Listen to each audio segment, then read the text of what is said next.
नमस्ते। मैं हूं digital Razzaq, AI wellness business coach और हिंद वेलनेस वर्ल्ड में सभी का स्वागत है।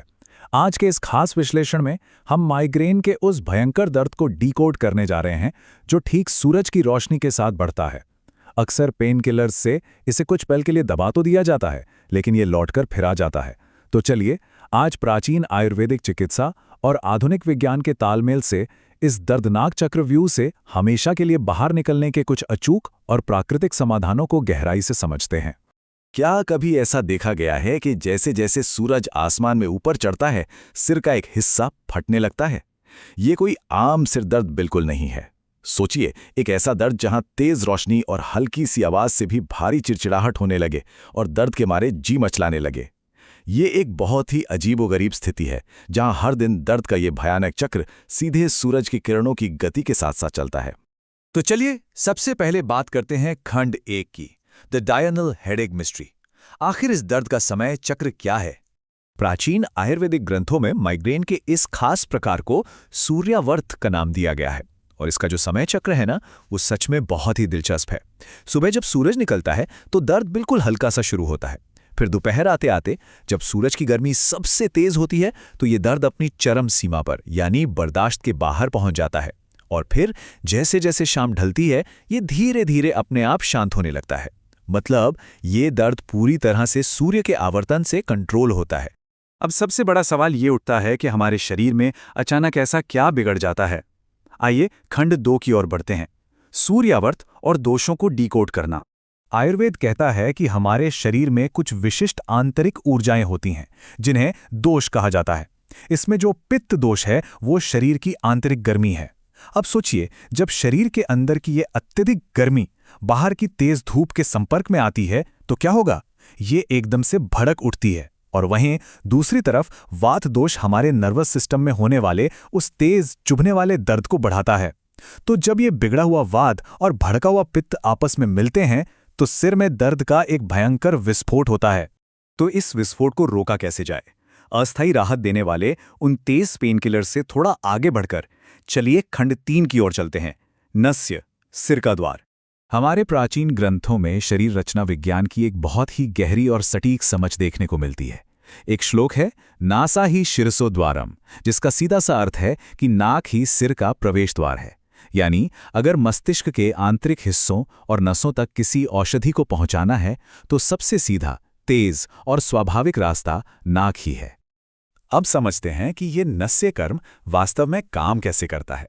जब औषधीय तेलों या रसों को नाक के माध्यम से शरीर में पहुंचाया जाता है तो ये पूरी प्रक्रिया हमारे पाचन तंत्र को पूरी तरह से बायपास कर देती है। मतलब दवा को पचने का इंतजार नहीं करना पड़ता।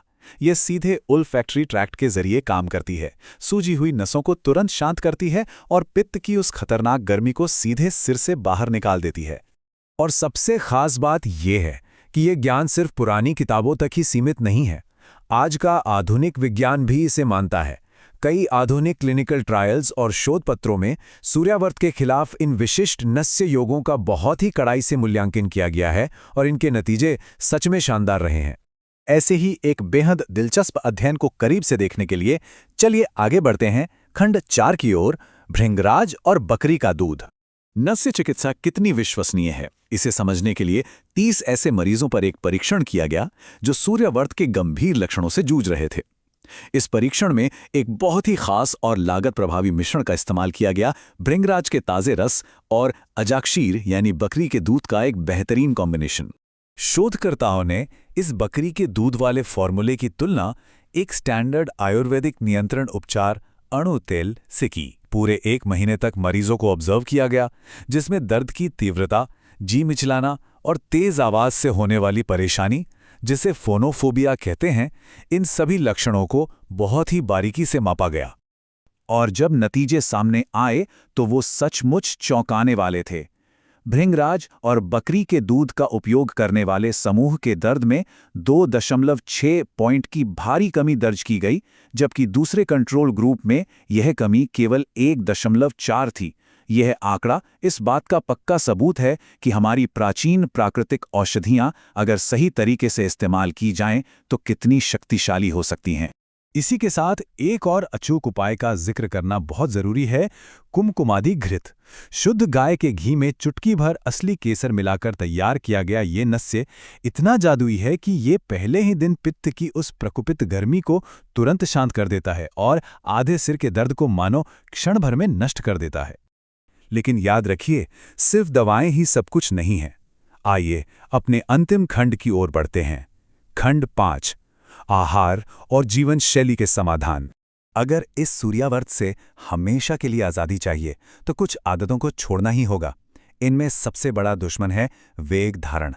अक्सर काम की जल्दबाजी में छींक, डकार या यूरिन जैसे प्राकृतिक वेगों को जबरदस्ती रोक लिया जाता है। इससे होता यह है कि शरीर की वायु उल्टी दिशा में घूमकर सिर की नसों में भयंकर दबाव बनाती है। इसके अलावा देर रात तक जागना, बहुत ज्यादा तनाव लेना और तीखा या तला भुना खाना, ये सब हमारे वात और पित्त को बुरी तरह बिगाड़ देते हैं। तो इन ट्रिगर्स से बचने के साथ साथ एक शांत और अनुशासित सुबह की दिनचर्या अपनाना गेम चेंजर साबित होता है। सबसे पहले चेहरे पर हल्के हाथों से तिल के तेल की मालिश करें। फिर एक पोटली में गर्म अजवाइन लेकर हल्का सेक करें। जब नसें रिलैक्स हो जाएं, तब लेटकर नस्य की औषधीय बूंदें डालें और आखिर में रात भर पानी में भीगे और फिर उबाले गए काले मुनक्के का सेवन करें। ये रूटीन सूरज उगने से पहले ही शरीर की अंदरूनी गर्मी को पूरी तरह शांत कर देता है। तो इस पूरी चर्चा के बाद एक बात तो बिल्कुल साफ है, क्या अब समय नहीं आ गया है कि उन तेज दर्द निवारक दवाओं के अंतहीन और नुकसानदायक चक्र से बाहर निकला जाए? आज देखे गए इन वैज्ञानिक प्रमाणों और सदियों पुराने आयुर्वेदिक ज्ञान को अपनाकर हम इस डायर्नल हेडेक के मूल कारण को जड़ से खत्म कर सकते हैं। इन सिद्ध और प्राकृतिक रणनीतियों को जीवन में शामिल करने का विचार निश्चित रूप से एक स्वस्थ भविष्य की ओर बड़ा कदम है। इस विस्तृत विश्लेषण का हिस्सा बनने के लिए बहुत बहुत धन्यवाद।